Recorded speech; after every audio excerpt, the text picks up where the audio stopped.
ബംഗ്ലാദേശ് ഇന്ന് ചോരയിൽ കുളിച്ചു നിൽക്കുകയാണ്. ഒരു രാജ്യം അതിന്റെ എല്ലാ ജനാധിപത്യ മൂല്യങ്ങളും തകർന്ന മതഭ്രാന്തന്മാരുടെ കയ്യിലകപ്പെടുമ്പോൾ ആ ദുരന്തത്തിന് പിന്നിലെ യഥാർത്ഥ കാരണക്കാരെ നാം വിചാരണ ചെയ്യേണ്ടതുണ്ട്. ഒരു കാലത്ത് പുരോഗതിയുടെ പാതയിലായിരുന്ന ഒരു രാജ്യം എങ്ങനെ മതമൗലികവാദികളുടെ കയ്യിലകപ്പെട്ടു? ആരാണിതിന് ഉത്തരവാദി?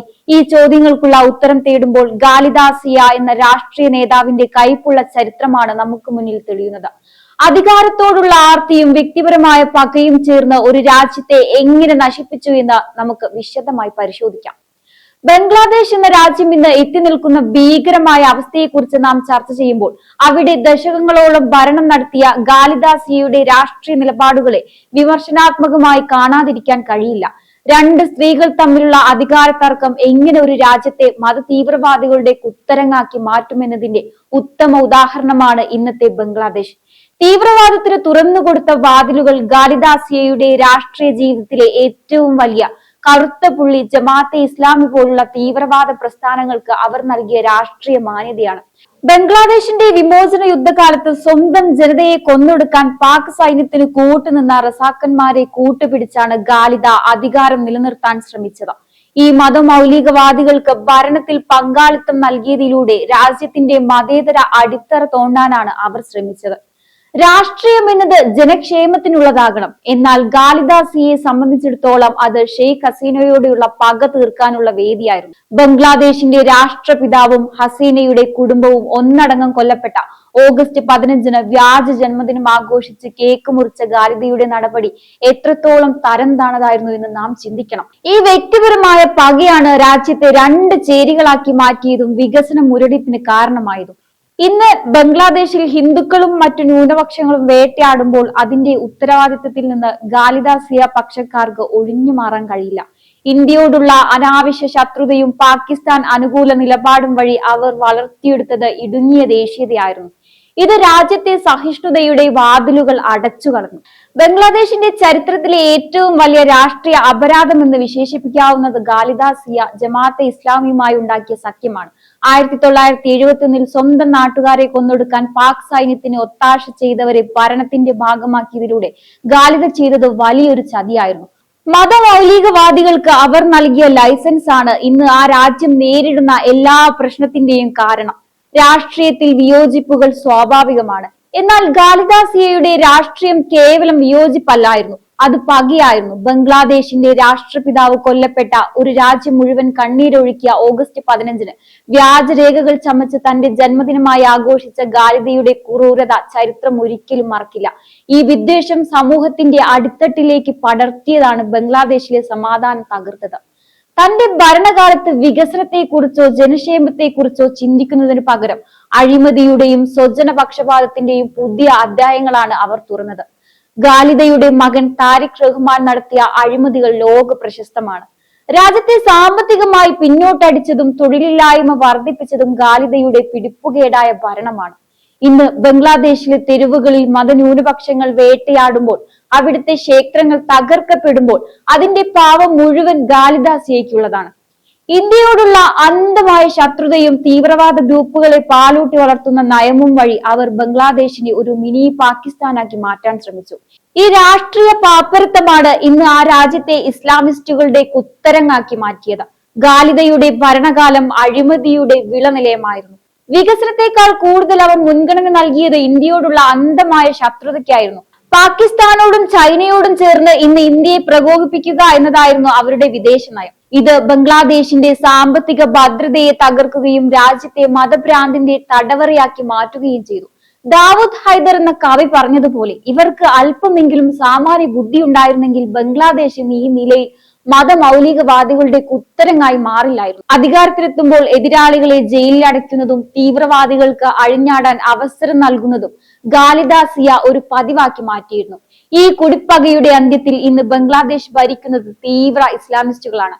രാഷ്ട്രീയത്തിൽ അടിസ്ഥാനപരമായ വലിയ വ്യത്യാസം ഈ രണ്ട് വനിതകളും തമ്മിലുണ്ടായിരുന്നു. ഹസീന ഇന്ത്യയോട് കൂടുതൽ അടുപ്പം കാണിച്ചപ്പോൾ ഖാലിദാസിയ ബംഗ്ലാദേശി ദേശീയത എന്ന ആശയത്തിലാണ് ഊന്നിയത്. ചൈനയോടും സൗദി അറേബ്യയോടും പാകിസ്ഥാനോടും കൂടുതൽ അടുപ്പമുള്ള വിദേശ നയമാണ് അവർ സ്വീകരിച്ചത്. ജമാഅത്തെ ഇസ്ലാമി പോലുള്ള പാർട്ടികളുമായി സഖ്യമുണ്ടാക്കിയത് അവരുടെ രാഷ്ട്രീയത്തെ സ്വാധീനിച്ചു. ഇത് പിന്നീട് തീവ്രവാദ ഗ്രൂപ്പുകൾക്ക് വളരാൻ അവസരമുണ്ടാക്കി. ഖാലിദാസിയ ബംഗ്ലാദേശിനെ പിന്നോട്ടടിച്ചപ്പോൾ ഷെയ്ഖ് ഹസീനയുടെ ഭരണത്തിൽ രാജ്യം മുന്നേറിയതെന്ന് വസ്തുതയാണ്.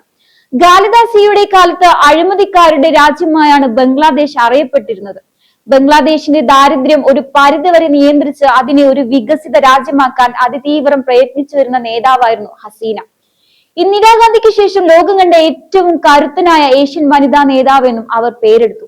71-ൽ സ്വാതന്ത്ര്യമായപ്പോൾ പട്ടിണി മരണം നടന്ന രാജ്യം ഭക്ഷ്യസുരക്ഷമായത് അവരുടെ ഭരണകാലത്താണ്. ആളോഹരി വരുമാനം 4 ഇരട്ടിയായി ഉയർന്നു. ഒരു ദശാബ്ദത്തിലേറെ 6% വാർഷിക വളർച്ചയുണ്ടാക്കി ബംഗ്ലാദേശ് ലോകത്തെ ഞെട്ടിച്ചിരുന്നു. ഇക്കണക്കിന് പോവുകയാണെങ്കിൽ 2041 ബംഗ്ലാദേശ് പൂർണ്ണമായും ഒരു വികസിത രാജ്യമായി മാറുമെന്നും പല സാമ്പത്തിക വിദഗ്ധരും വിലയിരുത്തുന്നുണ്ട്. ഷെയ്ഖ് ഹസീനയുടെ നേതൃത്വത്തിൽ സ്ത്രീ ശാക്തീകരണത്തിലൂടെ വസ്ത്ര വ്യവസായം, മരുന്ന് നിർമ്മാണം, ക്ഷീരവികസനം എന്നീ മേഖലകളിലൂടെ ബംഗ്ലാദേശ് വളർന്നു.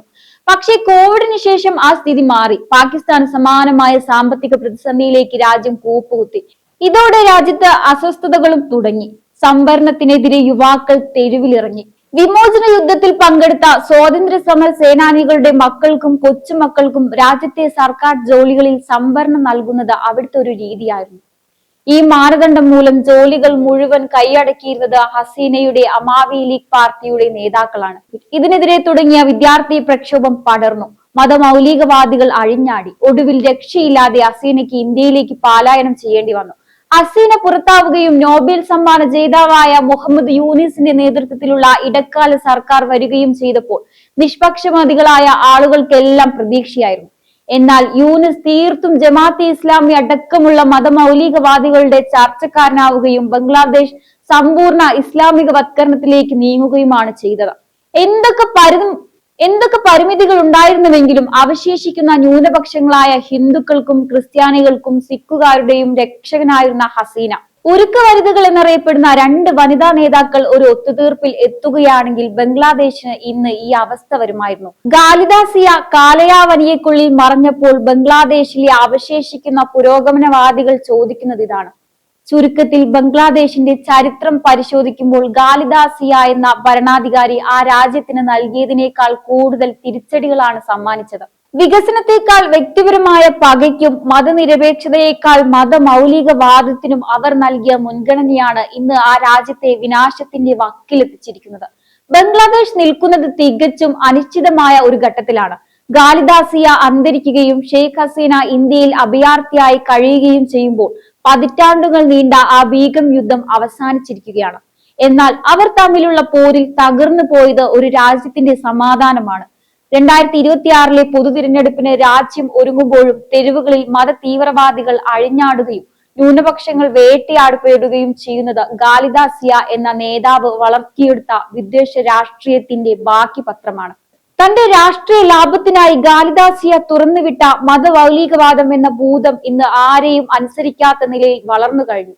ഒരു കാലത്ത് സാമ്പത്തികമായി കുതിച്ചുയർന്ന ഒരു നാട് ഇന്ന് പട്ടിണിയിലേക്കും മറ്റും കൂപ്പുകുത്തുമ്പോൾ ഭാവി തലമുറ ഖാലിദാസിയെ ഓർക്കുക വികസനത്തിന്റെ പേരിലല്ല, മറിച്ച് ഒരു രാജ്യത്തെ തീവ്രവാദികൾക്ക് പണയം വെച്ച നേതാവായിട്ടായിരിക്കും.